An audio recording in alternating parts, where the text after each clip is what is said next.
people's energy with Africa. In the long term, the initiative will contribute to the implementation of the Paris Agreement and the civil transport systems. Very proud that within 1 year we got 11 partners, like many other partners within the next year. Thank you very much. Von uns gehört. Und zweitens, wir werden noch mehr Anstrengungen unternehmen, das stärker ausdehnen können, als es bisher der Fall gewesen ist. Und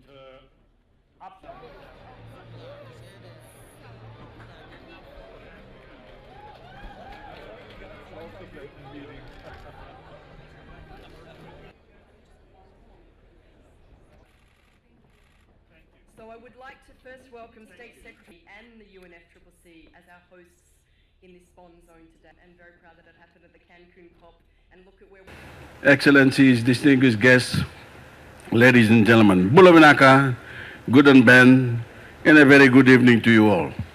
You've heard us talk about how climate change, how no nation is immune from the effects of climate change, big, small, rich, poor, landlocked, coastal. So we need to, Fiji comes to Bonn with a message that we need to act urgently, faster, quicker, together, in unity. That's the only way we can get things done. But I've also talked about how it is attacked, as Arnold talked about earlier on, attacked everything in infrastructure, is damaged our infrastructure or agriculture. Our climate champion is also our agriculture minister. And at one stage he was importing cows from New Zealand because there was something happening at home. Maybe they were eating the wrong grass or being the wrong year.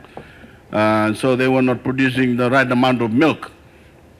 One day when a lady called me up and said, boss, can you get me, buy me a New Zealand cow for 1,200? I said, no, I can't afford that money. But what do you want, the New Zealand cow? She said, because it produces 15 liters of milk, better than the Fiji cow. I said, well, the cow from Teilebu, where I come from, produces 28 liters of milk. She said, well, forget the New Zealand cow, give me 2 cows from Teilebu. But we can't afford that kind of money. We talked about transportation, how it has affected our infrastructure. And yesterday I talked about the talks back home to get electric bus. As you know, the mode of transportation, the electric bus is very delicate. So I went up to this village in the highlands and I was talking about the e-ticketing. This new technology supposedly in e-ticketing, and I was talking to them about how good it would be for our country.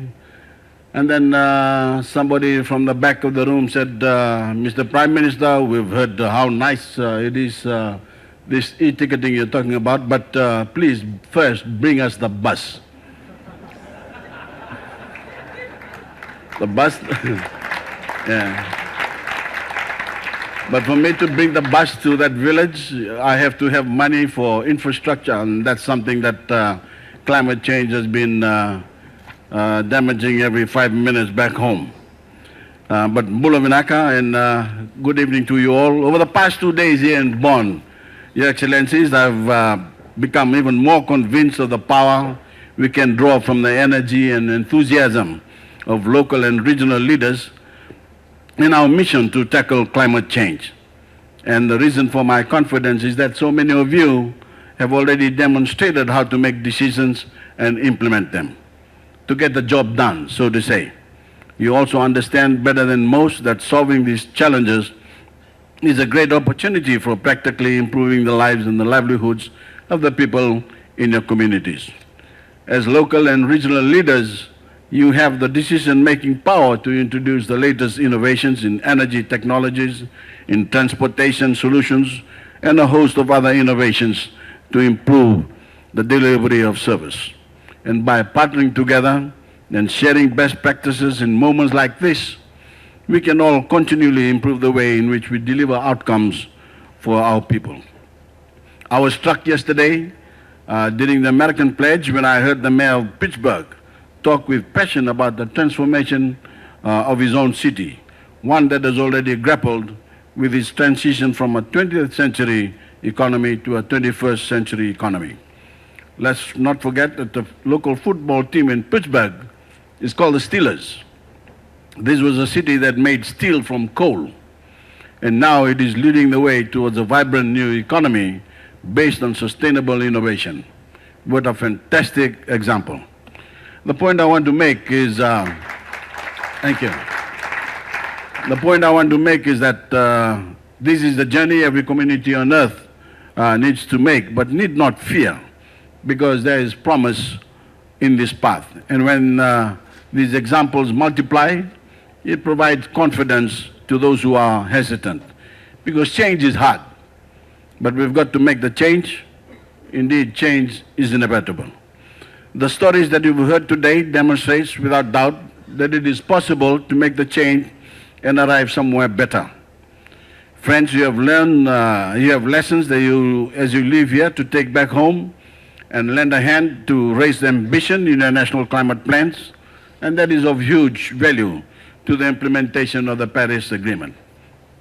It would be a wonderful outcome for our presidency to see you all provide evidence of your successful reduction in emissions and your contribution to your national accounting and reporting, to merge the local with the national and then the national with the global, so that you contribute to the global process and we can achieve the most ambitious goal of the Paris Agreement, the 1.5 degrees target. Friends, if you want to measure progress towards an ambitious outcome, you have to keep score. You have to keep score. We need all of your examples, all of the data that goes with them to be available to decision makers around the world, so we know what success looks like. Don't sit on your good stories, share them. And please continue to do whatever you can to link up with your peers and counterparts around the world to build on the momentum that you have already created. During our presidency, we want to hear your stories through our Talanoa dialogue.